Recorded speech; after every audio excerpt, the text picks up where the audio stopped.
tardes, arrancamos Rolling Stocks y lo hacemos poniendo el foco en las acciones de la banca regional, acciones que han categorizado las caídas de la semana pasada, pero que el viernes rebotaban muy fuertemente, teniendo a PacWest haciendo de hecho más de un 80% de subida en el día. Vamos a ver si podemos ver esas acciones, ver cómo se están comportando en el día de hoy, porque hoy PacWest, incluso después de anunciar un recorte de dividendo, que iba a cancelar su dividendo a los accionistas, aún así arrancaba el día rebotando un 20%, ahora mismo está tranquilizando esas subidas en el 9,55%, estamos viendo, de la cotización. Y si miramos el ETF KRE, que sería la banca regional, ticker KRE, es el ETF que representa toda esta banca regional, aún así vemos una caída del menos 0,55% en el ETF. Parece ser que los últimos días están viendo rebotes en la banca regional, pero aún así no todo está solucionado, o por lo menos no el principal problema que ha llegado hasta aquí. Recuerden que el jueves la Casa Blanca anunció, y fue a través de la secretaria de prensa Karine Jean-Pierre, que a lo mejor se estaba planteando la Casa Blanca vigilar de cerca y monitorizar el comportamiento de los inversores en corto dentro de las acciones financieras que, según la Casa Blanca, las denominaban saludables. Decían que los bancos son saludables y que esto simplemente son especulaciones por parte de los inversores. Bueno, posiblemente la Casa Blanca pueda hacer un estudio más detallado de por qué los bancos son saludables o por qué no, pero sea como sea, la culpa parece ser que la echan encima de los inversores bajistas, sobre todo los inversores que tienen abiertas posiciones en corto. ¿Qué es estar invertido en corto? Para los que nos sigan y no sepan cuál es el significado de este término, bueno, pues simplemente es tener prestadas acciones, coger prestado acciones de una determinada acción, en este caso, por ejemplo, de un banco regional, venderlas en mercado, vender esas acciones que nos han prestado en mercado y luego recomprarlas más abajo, recomprarlas a un precio más barato y devolver esas acciones que nos han prestado. Al final se otorgaría una plusvalía, se generaría una ganancia vendiendo algo por un precio más caro del que luego lo estamos recomprando. Bien, pues dicen desde la Casa Blanca, o por lo menos decían el jueves, que todo esto pues incentiva también la caída de los bancos. Claro, no va a ser lo siguiente, no va a ser los depósitos, que realmente sí es lo que está ocurriendo en términos reales. La culpa siempre será de la especulación y de los inversores o de los medios de comunicación que dicen que meten miedo también a los inversores para entrar en corto. Pero al final lo que estamos viendo es que los depósitos, o por lo menos eso informaba la Reserva Federal el último viernes, los depósitos siguen saliendo de la banca regional, sobre todo los pequeños bancos. Fíjense,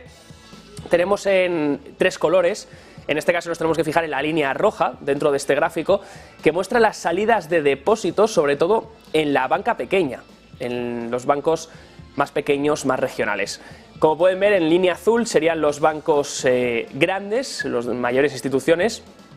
pero el problema realmente está en los bancos pequeños, esa línea roja que sigue mostrando caídas de depósitos, sigue mostrando salidas de depósitos. Este gráfico, por supuesto, está en lo que se denomina NSA, que estaría no estacionalizado, no se está utilizando el término, no se está estacionalizando los datos y por ende sí que muestra la salida real de depósitos. Si nos dan un dato estacional, pues posiblemente veamos que la caída es menor, pero no tiene ningún tipo de sentido pues medir de forma estacional las salidas de los depósitos, sobre todo cuando se trata de una cosa que no tiene nada que ver con la estacionalidad, simplemente tiene que ver con el miedo que hay ahora mismo hacia la banca regional tras las quiebras, por supuesto, de Silicon Valley Bank y de Signature Bank, lo que muestra que los depósitos siguen saliendo y eso es el verdadero miedo o el verdadero problema que debería haber, no si bloquear a los cortos o no, sino más bien por qué los depósitos salen y cómo evitar que sigan saliendo. Además, si miramos el siguiente gráfico, el viernes también la Reserva Federal compartió los datos de préstamos y lo que podemos ver es que, por ejemplo, en la última semana los préstamos en bancos pequeños incrementaron. Los bancos pequeños siguen prestando y sobre todo lo hacen con préstamos comerciales, de deuda comercial, que es sobre todo la más perjudicada dentro de este ciclo económico y la que más podría incurrir en impagos en los próximos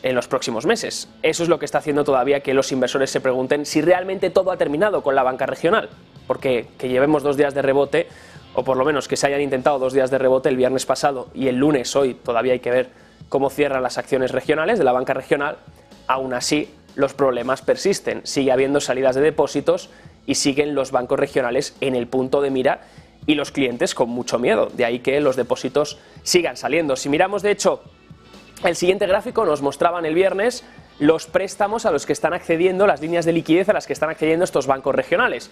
Si todo hubiese terminado, si el miedo realmente estuviese sanado y ya no pasase absolutamente nada con la banca regional, posiblemente lo que veríamos es el mismo comportamiento en este gráfico que hemos visto antes de marzo de 2023. Fíjense, donde no hay ningún tipo de uso de ningún tipo de línea de financiación para esta banca regional.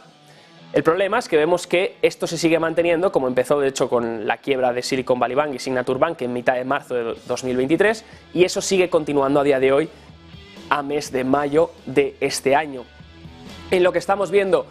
que se están demandando también líneas de crédito, donde la banca regional se está financiando de hecho a unos tipos muy altos, a tipos casi del 5,25%, que es el tramo máximo que establece los tipos de la Fed ahora mismo, y donde lo están haciendo, eso sí, no por la ventana de descuento, que sería como la última, por así decirlo, la ventana de descuento sería como el último sitio donde los bancos regionales pueden ir a prestar dinero, ir a pedir dinero, disculpen, para que les presten dinero. Como vemos, ese sería el color rojo, y vemos que la ventana de descuento ha perdido capacidad, ha perdido liderazgo. De hecho, ahora mismo se está sobre todo demandando liquidez por parte de la banca regional en la parte del BTFP, que recuerden es el plan que aprobó la Reserva Federal con las quiebras de Signature y Silicon Valley Bank, que es un plan que lo que hace es otorgar una línea de financiación a un año vista, valorando los colaterales, valorando los activos que tenga el banco a par, no a valor de mercado, porque si cogiésemos un bono que tiene el banco en balance desde hace varios años, posiblemente ese bono estuviese fijado unos tipos de intereses de referencia muy bajos, y ahora con la subida de los tipos de interés ese bono en mercado no valdría absolutamente nada. Lo que hace este BTFP es valorar ese bono de mercado al valor total del bono, al valor par, y da una línea de financiación a un año vista. Ese es el color azul donde se está demandando bastante capital también todavía por la banca regional. Y por último, en otras líneas de crédito, sobre todo las que otorga la FDIC, la Corporación de Seguros y Depósitos de la banca. Estamos viendo, por lo tanto, que la banca regional sigue prestando dinero, y sigue pidiendo dinero, sigue necesitando liquidez, siguen saliendo depósitos,